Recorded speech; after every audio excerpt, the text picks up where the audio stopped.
try to make it to the end of the video. You can see crystal clear the tactics in this simulation if you work a matrix job, especially grocery stores, especially facility jobs, perimeter jobs. The adjustment made when you continue to stay on a current, and those current cycles aren't backtracked. That's how I'm going to word it. What's happening? Job collapse. It all comes down to envy, greed, attention, delusion, satisfaction, unawareness. Sold out, comfortable. Financial and monetary accounts will be monitored. You seeing the truth, you being the truth. You will be gangstalked based upon your frequencies and awareness. If throughout this period of current cycles and current awareness is broken, the gangstalker simulation will then start over with a new frequency, causing either major disruption to your life and perhaps incentives, chaos, adjustments, confusion, spiritual resets within those affiliated in your life. Adjustments must be made around the truth due to its energy levels, awareness, and self-reflection abilities. The system flow will speed up at an extremely high rate, so noticeable the Federal Reserve and Adjustment Bureau must jump in to stop. Adjustments must be made around the truth. Associates, more so managers within the facility by default, may receive more benefits due to the truth being in that facility compared to other facilities that run the same motto, in which comparison may be seen. In order to stop the truth, adjustments must be made. At first, it may seem like a good opportunity for those participating to get some extra cash benefits once seeing the capabilities of the individual. Extra product being ordered, regulations being changed, work descriptions being changed, attitudes being changed. Different scenarios that are now being allowable that weren't allowed before this individual was here. If the individual being gangstalked breaks his or her personal cycle,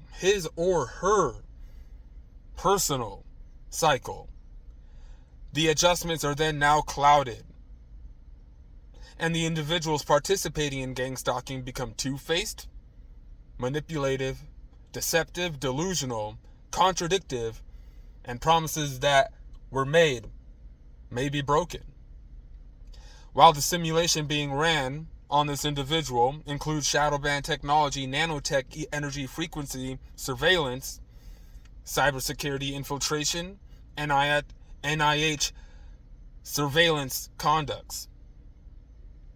Your health and spirit will be monitored remotely. Specifications include certain scenarios can play out differently, and even extreme, all the way down to dependent on if the individual ate food this day, took certain supplements, or even participated in sexual activity. The individual being pre-monitored will then predetermine the staged events within the simulation of the facility of the gangstalkers involved in the individual's life. Those participating will go the extreme length to hide the obvious abilities of the truth. If this doesn't work, in most cases it doesn't, opportunists will be assigned as agents to create direct conversations to set up another staged event in the future to discredit the individual in case another tactic does not go to plan. Contradictions will be exposed but will be tried to be hidden. Delusions will begin to happen once their tactics are not working, and their irrelevant information will then be brought up from previous agents to try to discredit the simple truth that has nothing to do with this information being brought up. Contradictions include all the individuals with previous information involving marijuana history, intimate relationships, health concerns, sleep patterns, internet usage, sexual activity. Now, one may find it confusing at first why these previous points would even be listed, or why someone would believe gangstalking infiltration in someone's life is even real in the first place. But let's conclude why the Federal Reserve and Adjustment Bureau would be involved in the first place. I have questions. We have questions. Why would it matter if someone... Now, this is just a random question. Let's act like it ain't even nothing about this, actually. right? Why would it matter if someone smoked a joint compared to someone who smoked a joint? Now you're thinking, what? What are you even talking about? This is leading to nowhere. No. Why? Like, this is just a random question. Let's act like just think about it. Think about the question aside from all of this, right? Why would it matter if a person is smoking a joint right there? Right? We ain't gonna bother that dude. He's compared to the dude who's smoking a joint, but damn, there's a reason we need to care about him smoking a joint compared to do you get it? It's not about the rules.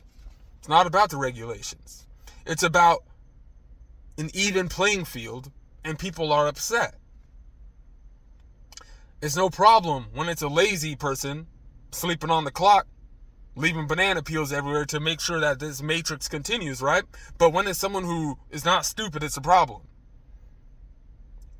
If no psychological warfare tactics have worked on the individual, new individuals and faces will pop up in the individual's life due to the current individuals who were previous, right, not being able to complete the task in a correct manner of time.